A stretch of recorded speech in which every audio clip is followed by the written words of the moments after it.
Hi friends, welcome to Srishti's kitchen. ಇವತ್ತಿನ ನಮ್ಮ ರೆಸಿಪಿಯಲ್ಲಿ fish fry, ಬಾಯಲ್ಲಿ ನೀರೂರಿಸುವ ಈ ಫಿಶ್ ಫ್ರೈ ಹೇಗೆ ಮಾಡೋದಂತ ನೋಡಿಸ್ತಾ ಇದ್ದೀನಿ. ಫಿಶ್ ಫ್ರೈ ಹಲವಾರು ವಿಧಗಳಲ್ಲಿ ಮಾಡ್ಕೊಳ್ತೀವಿ. ಈ ವಿಧಾನದಲ್ಲಿ ಒಮ್ಮೆ ಟ್ರೈ ಮಾಡಿ ನೋಡಿ. ರುಚಿ ಜನ್ಮದಲ್ಲಂತೂ ನೀವು ಮರೆಯೋಕ್ಕೆ ಸಾಧ್ಯ ಇಲ್ಲ, ಅಷ್ಟೊಂದು ಟೇಸ್ಟಿಯಾಗಿರುತ್ತೆ ಈ ಫಿಶ್ ಫ್ರೈ.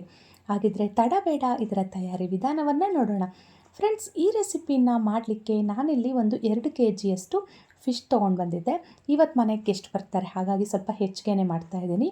ಫಿಶನ್ನು ಚೆನ್ನಾಗಿ ಕ್ಲೀನ್ ಮಾಡಿ ಇಟ್ಟಿದ್ದೀನಿ. ನೋಡಿ, ಈ ರೀತಿಯಾಗಿ ಚೆನ್ನಾಗಿ ಒಂದು 4-5 ಸರಿ ನೀಟಾಗಿ ವಾಶ್ ಮಾಡಿ ಇಟ್ಟಿದ್ದೀನಿ. ಈಗ ಮಸಾಲ ಪೇಸ್ಟು ರೆಡಿ ಮಾಡ್ಕೊಳ್ಳಿಕ್ಕೆ ಇಲ್ಲಿ ಚಿಕ್ಕದೊಂದು ಮಿಕ್ಸಿ ಜಾರ್ ತೊಗೊಂಡು ಅದಕ್ಕೆ 2 ಟೇಬಲ್ ಸ್ಪೂನಷ್ಟು ಧನಿಯಾನ ಹಾಕ್ಕೊಳ್ತಾ ಇದ್ದೀನಿ. ಯಾಕಂದರೆ ಇಲ್ಲಿ 2 kg ಮೀನಲ್ವಾ, ಹಾಗಾಗಿ 2 ಟೇಬಲ್ ಸ್ಪೂನಷ್ಟು ಧನಿಯಾ ಹಾಕ್ಕೊಳ್ತಾ ಇದ್ದೀನಿ. ಆನಂತರ 1 ಟೀ ಸ್ಪೂನಷ್ಟು ಜೀರಿಗೆ, 1 ಟೀ ಸ್ಪೂನಷ್ಟು ಕಾಳು ಮೆಣಸು, 1 ಬೆಳ್ಳುಳ್ಳಿ, ಪೂರ್ತಿಯಾಗಿ 1 ಬೆಳ್ಳುಳ್ಳಿ ಗಡ್ಡೆ, ಹಾಗೆಯೇ ಹಸಿ ಶುಂಠಿ 1 ಇಂಚಷ್ಟು, ಚಿಕ್ಕ ಸೈಜ್ದು 1 ಈರುಳ್ಳಿ, ಹಾಗೆ ರುಚಿಗೆ ತಕ್ಕಷ್ಟು ಉಪ್ಪನ್ನು ಸಹ ಇದಕ್ಕೆ ನಾವು ಸೇರಿಸ್ಕೊಂಡ್ಬಿಟ್ರೆ ಆನಂತರ ಚೆನ್ನಾಗಿರುತ್ತೆ. ಫಿಶ್ಗೆ ಉಪ್ಪು ಖಾರ ಎಲ್ಲ ಕರೆಕ್ಟ್ ಹಿಡಿಯುತ್ತೆ. ಇದನ್ನೆಲ್ಲ ಪೇಸ್ಟ್ ಮಾಡಿಕೊಂಡು ಇಷ್ಟು ಇಂಗ್ರೀಡಿಯೆಂಟ್ಸ್ನ ಈ ರೀತಿಯಾಗಿ ಈಗ ಒಂದು ಬಟ್ಲಿಗೆ ತೆಗೆದಿಟ್ಕೊಂಡೆ. ಈ ಪೇಸ್ಟ್ಗೆ ಈಗ ಒಂದು ಸ್ವಲ್ಪ ಅರಿಶಿನ ಪುಡಿ, ಒಂದು 2 ಟೀ ಸ್ಪೂನಷ್ಟು ಅಚ್ಚ ಖಾರದ ಪುಡಿ, ನಿಮ್ಮ ಖಾರಕ್ಕೆ ತಕ್ಕ ಹಾಗೆ ನೀವು ಹಾಕ್ಕೊಳ್ಳಿ. ಹಾಗೆ ಸಣ್ಣದಾಗಿ ಹಚ್ಚಿಟ್ಕೊಂಡಿರೋವಂಥ ಕೊತ್ತಂಬರಿ ಸೊಪ್ಪು, 1 ಟೀ ಸ್ಪೂನಷ್ಟು ಕಾರ್ನ್ಫ್ಲೋರ್ ಹಾಕ್ಕೊಳ್ತಾ ಇದ್ದೀನಿ, 1 ಟೇಬಲ್ ಸ್ಪೂನಷ್ಟು ಅಕ್ಕಿ ಹಿಟ್ಟನ್ನು ಹಾಕ್ಕೊಳ್ತಾ ಇದ್ದೀನಿ. ಇದನ್ನು ಮೊದಲಿಗೆ ಎಲ್ಲ ಈ ರೀತಿ ಸ್ಪೂನಿಂದಾನೇ ಕಲಿಸ್ಕೊಂಡು ಆನಂತರ ಕೈಯಲ್ಲಿ ಎಲ್ಲ ಮಿಕ್ಸ್ ಆಗೋ ಥರ ಕಲಿಸ್ಕೊಳ್ಳಿ. ಇದಕ್ಕೇನು ನೀರು ಹಾಕ್ತಾ ಇಲ್ಲ, ಮಸಾಲ ಪೇಸ್ಟಲ್ಲಿ ಇದ್ದಿದ್ದ ನೀರಲ್ಲೇ ಕಲಿಸ್ತಿರೋದು. ಆನಂತರ ಸ್ವಲ್ಪ ಲೆಮನ್ ಹಾಕ್ತೀವಲ್ಲ, ಸೊ ಸರಿ ಹೋಗುತ್ತೆ. ನೋಡಿ, ಕನ್ಸಿಸ್ಟೆನ್ಸಿ ಈ ರೀತಿಯಾಗಿದೆ. ಈಗ ಇದಕ್ಕೆ 1 ಲೆಮನ್ ಸೇರಿಸ್ಕೊಳ್ತಾ ಇದ್ದೀನಿ. 2 kg ಫಿಶ್ ಆಗಿದ್ದಕ್ಕೆ 1 ಲೆಮನ್, 1 kgನೇ ಆದರೆ ಒಂದು ಅರ್ಧ ಲೆಮನ್ ಸಾಕಾಗುತ್ತೆ. ಈಗ ಪೂರ್ತಿ 1 ನಿಂಬೆ ಹಣ್ಣಿನ ರಸವನ್ನು ಇದಕ್ಕೆ ಹಿಂಡ್ಕೊಂಡು ಎಲ್ಲ ಚೆನ್ನಾಗಿ ಮಿಕ್ಸ್ ಮಾಡ್ಕೊಳ್ತಾ ಇದ್ದೀನಿ. ಈಗ ಮಸಾಲ ಪೇಸ್ಟ್ ಇಲ್ಲಿ ರೆಡಿ ಆಯ್ತಲ್ವಾ. ಈಗ ಫಿಶ್ ಫ್ರೈಗೆ ಅಂದರೆ ಫಿಶ್ ಫ್ರೈ ಮಾಡಲಿಕ್ಕೆ ಈ ಒಂದು ಪೀಸಸ್ಗೆ ನಾವು ಮಸಾಲ ಪೇಸ್ಟನ್ನು ಎಲ್ಲ ನೀಟಾಗಿ ಅಪ್ಲೈ ಮಾಡ್ಕೊಳ್ಳೋಣ. ಈ ರೀತಿಯಾಗಿ ಒಳಗೆ ಹೊರಗೆ ಎಲ್ಲ ಚೆನ್ನಾಗಿ ಮಸಾಲ ಪೇಸ್ಟನ್ನು ಈ ಫಿಶ್ ಪೀಸಸ್ಗೆ ಚೆನ್ನಾಗಿ ಅಪ್ಲೈ ಮಾಡ್ಕೊಳ್ಳಿ ಒಂದೊಂದನೇ. ಈಗ ಅಪ್ಲೈ ಮಾಡ್ಕೊಂಡಿರೋದನ್ನು ಈ ರೀತಿಯಾಗಿ ಒಂದು ಬಟ್ಲಿಗೆ ತೆಗೆದಿಟ್ಕೊಳ್ತಾ ಇದ್ದೀನಿ. ಈಗ 2ನೇ ಪೀಸು ಸಹ ನಾನು ಅಪ್ಲೈ ಮಾಡಿ ತೋರಿಸ್ತೀನಿ. ಈ ರೀತಿಯಾಗಿ ಎಲ್ಲನೂ ಕವರ್ ಆಗಿರಬೇಕು, ಎಲ್ಲೂ ಗ್ಯಾಪ್ ಇಲ್ದಿರ ಈ ರೀತಿಯಾಗಿ ಮಸಾಲೆ ಪೇಸ್ಟ್ ಎಲ್ಲ ಚೆನ್ನಾಗಿ ಅಪ್ಲೈ ಮಾಡ್ಕೊಳ್ಳಿ. ಈಗ ಅಪ್ಲೈ ಮಾಡ್ಕೊಂಡಿರೋದನ್ನು ಈ ರೀತಿಯಾಗಿ ಒಂದು ಬಟ್ಲಿಗೆ ತೆಗೆದಿಟ್ಕೊಳ್ಳಿ.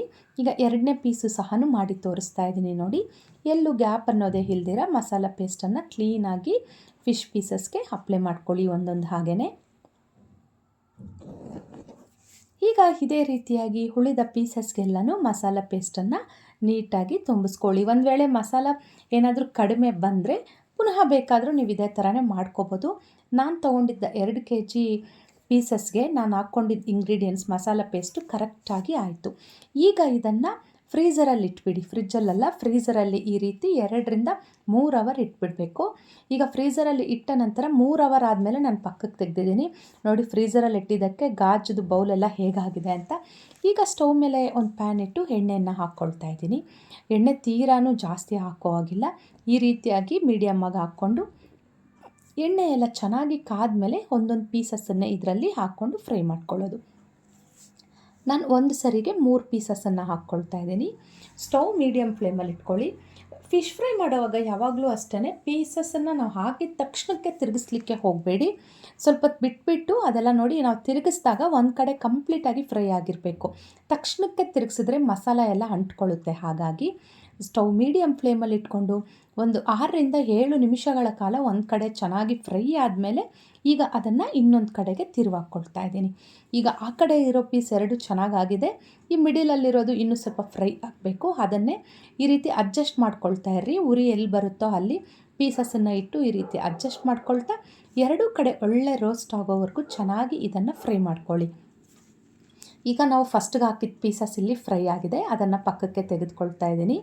2 ಕಡೆ ಚೆನ್ನಾಗಿ ಫ್ರೈ ಆದಮೇಲೆ ಆನಂತರ ಈ ರೀತಿ ಪಕ್ಕಕ್ಕೆ ತೆಗೆದುಕೊಳ್ಳೋದು.